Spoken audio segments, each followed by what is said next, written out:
Good morning, afternoon or evening, and welcome back to Marginal Gains. Now today's episode covers something that not many players even realise is an issue, but knowing the details can hugely improve your game. So what is it then? Well, I'm glad you asked. It's about what's the difference between Pikemen and Spearmen.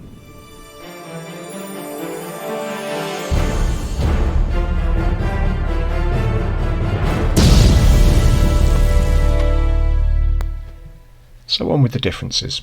Well, superficially you may think they're much the same, but the reality is that they're very different once you look beyond them both having the +3 bonus against cavalry. So let's look in a little more detail, starting with which factions have which soldier type available. All factions are going to have one or the other, and some are going to have both. So, which are they? Spears are available for all factions, apart from the Macedonians. They only have pikes. For the vast majority of civilizations, you're going to find the Spearman is actually their starting melee soldier. However, this isn't always true.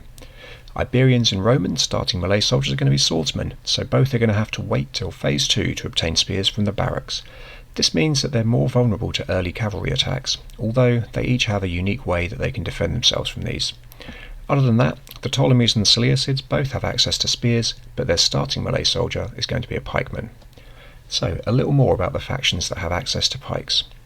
The Seleucids will start with only pikes available from the CC, but have spears available from the barracks in phase 1 as well. However, this means you need the resources to build a barracks first, obviously.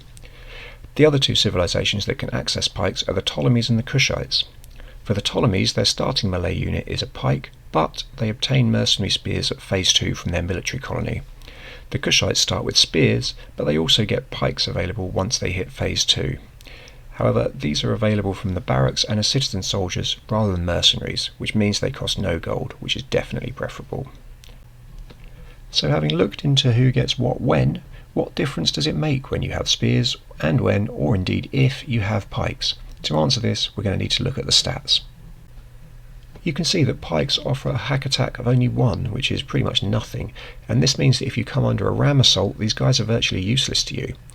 While spears hack hardly tears it up, it's just over half that of a swordsman, they're still hugely more effective against siege weapons, especially when you consider that pikemen are only going to attack half as often, every 2 seconds as opposed to every 1. Now there are two other big differences between them.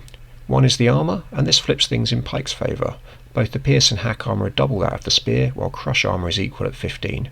This means that they work brilliantly as what is flippantly called a meat shield.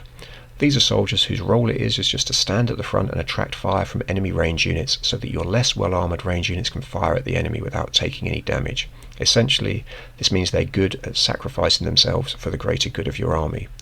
However, there's a caveat, and all this armour weighs them down, so if fast development for either booming or rushing is your kind of thing, then pikes are not the best starting unit. This is because they're slower than spears, which means that it takes them longer to deposit any wood that they've collected. They're also less mobile and thus less able to respond to threats in different parts of the map. For this reason, it's my preference not to start with pikes. Finally, there's an additional difference, and this is to do with formations. Now these are not fully implemented yet, so it's something more to bear in mind for a future version of the game. So basically it's this: pikes can use the syntagma and spears can use the phalanx. Both are being demonstrated on screen now as they currently exist. So you can tell that they make your soldiers stand closer together, but other than that and some general blurb about how defence is improved, I can't find out a great deal about these formations' pros and cons. So sorry about that, but as formations are only currently partially implemented, hopefully this will all become clearer once we reach the full complement of the game's features. So that was a whistle-stop tour of the differences between pikes and spears and their various pros and cons.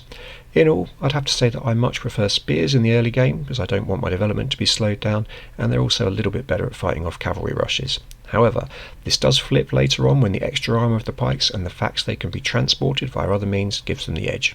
So that's enough of my thoughts. What do you think? Let me know in the comments, and I'll see you next week for some more 0 AD action. Adios.